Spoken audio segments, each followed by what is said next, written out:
សម្លក្តៅៗហុយៗបែបនេះបងប្អូនមានធំក្លិនឈ្ងុយថាជាសម្លអីអត់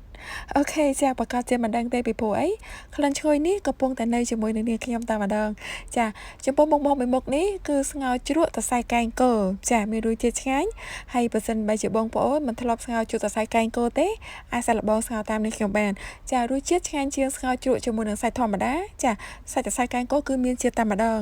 ឥឡូវនេះសូមបងប្អូនតាមដានពីគ្រឿងផ្សំក៏ដូចជារបៀបចម្អិនជាមួយនឹងនាងខ្ញុំទាំងអស់គ្នាចំពោះគ្រឿងផ្សំស្ងោរជ្រក់សរសៃកែងគោចាគ្រឿងផ្សំដូចទៅនឹងស្ងោរជ្រក់ត្រីទាំងអស់បងប្អូនអត់ខុសគ្នាទេឥ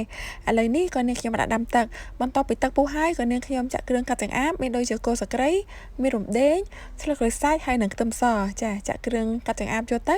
ហើយក៏ចាក់សរសៃកែងគោចូលទៅរំងាស់តែម្ដងហើយចំពោះសរសៃកែងគោគឺនាងខ្ញុំបានដាំទឹកស្រស់មួយទឹកចេញរួចហើយចានេះបងប្អូនឃើញចឹងពេលដែលនាងខ្ញុំបង់សរសៃកែងចូលទៅគឺទឹកអត់មានល្អក់ទេគឺឡើងថ្លាយយងតែម្ដងឥឡូវនេះក៏នាងខ្ញុំបានរំងាស់សរសៃកែងបានផុយល្មមហើយក៏មកបន្ថែមគ្រឿងផ្សំរសជាតិចាមានដូចជាប៊ីចេងម្សៅស៊ុបអំបិលហើយនិងលួចស្ករបន្តិចចាហើយក៏បន្ថែមជាមួយនឹងទឹកត្រីបន្តិចផងដែរ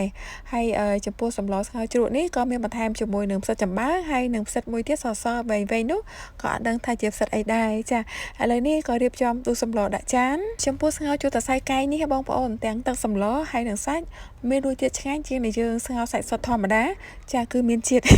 អូខេពីព្រោះអីតែសាច់ច្របហើយសាច់ខ្លះមានជាប់ខ្លាញ់តិចអូយជាតិមែនតានឥឡូវនេះបន្ទាប់ពីនាងខ្ញុំចាដួសសម្បកដាក់ចារួចរាល់ហើយក៏មកបន្ថែមចាជីក៏ដូចជាខ្ទឹមក្រហមចាខ្ទឹមក្រហមស្រស់ៗហ្នឹងហាន់ឲ្យស្ដើងមកយើងរោយពីលើនិយាយតែពីថាឆ្ងាញ់ខ្លាំងបងប្អូនចំពោះស្ងោរជូរសរសៃកែងគោនេះមុននឹងដួសដាក់ចានបងប្អូនធ្លាប់ស្លាត់បាត់ចានសិនចាធ្លាប់ស្លាត់ហើយចាំដួសសម្លដាក់តាមក្រោយហើយស្លាត់នាងខ្ញុំនេះមិនមែនទិញមកលម្អឯណាបងប្អូនតែក៏ខ្លាចទៅជាលម្អវិញដោយសារអីភ្លេចឲ្យឆឹងតែម្ដងអញ្ចឹងបានមើលទៅសម្លដូចរឿងស្លេកស្លាំងអូខេចាអញ្ចឹងបងប្អូនកុំភ្លេចដូចនាងខ្ញុំស្លាត់ទៅទ្រាប់បាតចានមុននឹងដួសសម្លឥឡូវនេះសម្លរបស់នាងខ្ញុំក៏បានដួសរួចរាល់ហើយផ្សំគ្រឿងម្ជូរគ្រឿងឈ្ងុយនោះក៏បានរួចហើយដែរចាគឺថារសជាតិឡើងឈ្ងុយឆ្ងាញ់ខ្លាំងតែម្ដងបន្ទាប់ពីនាងខ្ញុំរៀបចំរួចរាល់ហើយក៏សូមអនុញ្ញាតចាបញ្ចប់វីដេអូត្រឹមនេះតែម្ដងហើយជួបជាមួយនឹងនាងខ្ញុំនៅវីដេអូបង្ហាញលើក្រោយទៀតបើសិនបើជាបងប្អូនពេញចិត្តការបង្ហាញរបស់នាងខ្ញុំសូមបងប្អូនជួយ follow ក៏ដូចជា like ហើយនិង share រំលែកដើម្បីទទួលបាននូវវីដេអូថ្មីៗរបស់នាងខ្ញុំហើយនាងខ្ញុំសុគន្ធាក៏សូមជូនពរបងប្អូនទាំងអស់គ្នាមានសុខភាពល្អជួបជាមួយនឹងនាងខ្ញុំនៅវីដេអូបង្ហាញលើក្រោយទៀតចាអរគុណច្រើន